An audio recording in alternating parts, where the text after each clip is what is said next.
Life in a world that keeps changing. Think that it's progress you're making.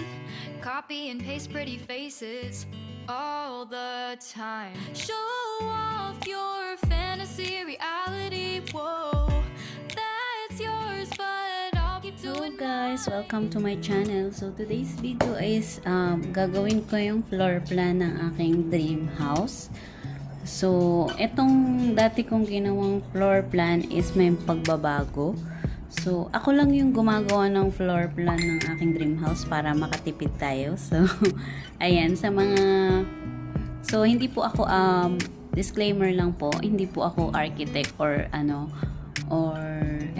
professional sa paggawa ng mga ganito. It's just that alam ko kung paano yung mga basic and yung simpleng floor plan lang, kasi sa ating mga OFW is kailangan natin, nandito tayo sa abroad, so kailangan kung ano yung gusto nating sa bahay natin maipakita natin sa mga gagawa doon sa Pilipinas. So mahirap talaga na magpagawa ka ng bahay na nandito ka sa abroad. So ito lang is for guide lang sa kanila, guide lang ng mga gagawa, kasi hindi naman lahat, 'di ba?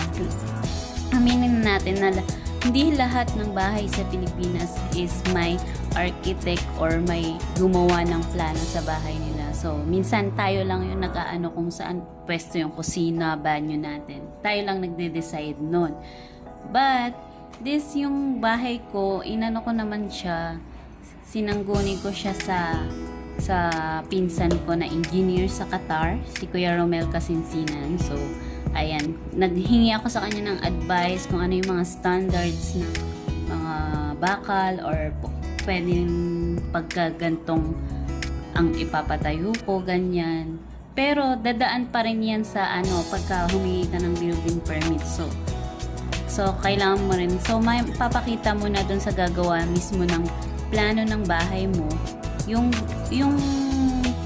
plan mo, yung iyong sariling plano. So ayan, mas madali na nilang magagawa ng proper plan. So ito, simple lang po to ha, hindi po to for professional. It's just na ko lang to.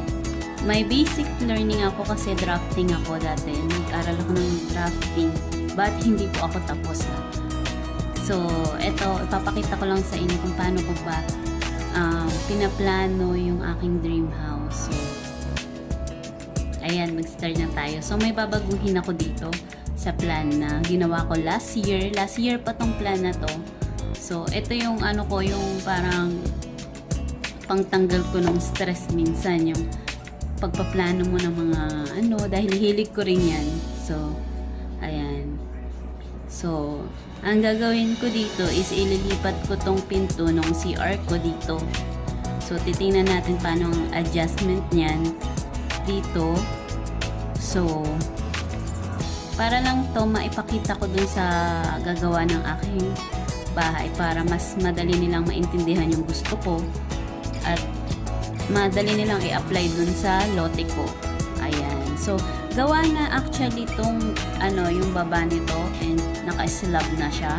So ang gagawin na lang ngayon na pinaplano kong ipagawa is yung kusina ko and banyo, and sana malagyan ng kahit isang kwarto muna sa baba, sa taas, kasi para lang matiran na, and palalagyan natin siya ng gate. So guys, kung hindi nyo pa po napanood yung aking video about this, yun po yung first upload ko, kaya po ang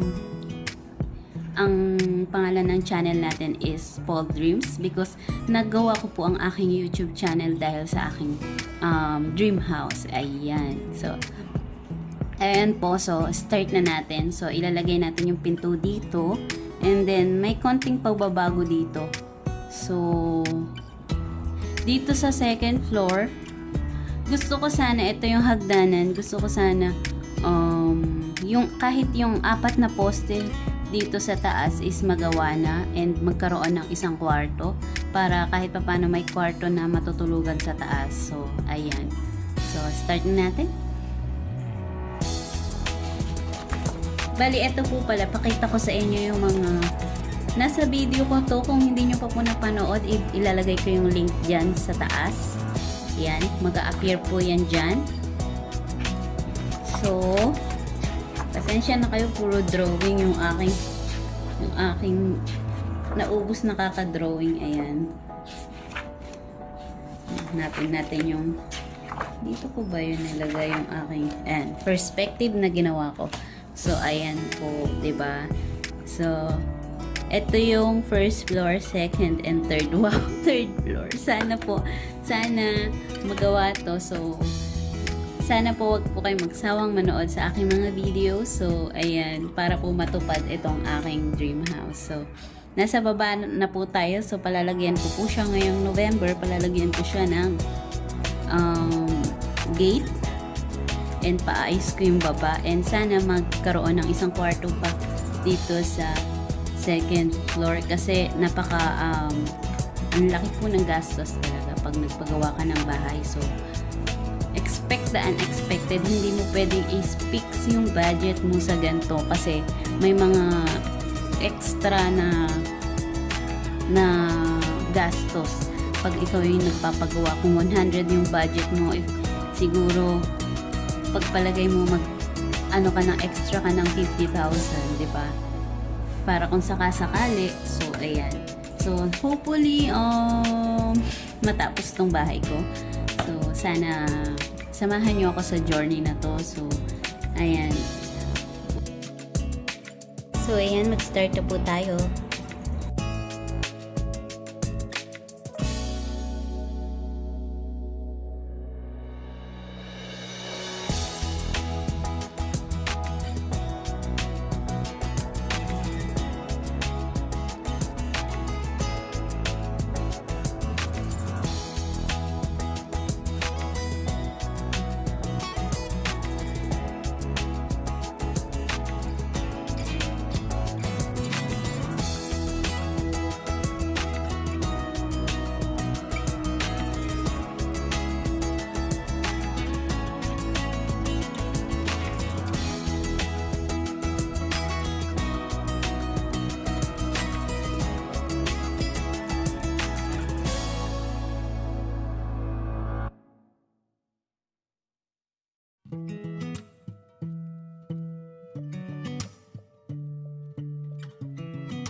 So, ayan guys, maraming salamat sa inyong panonood at sa inyong oras.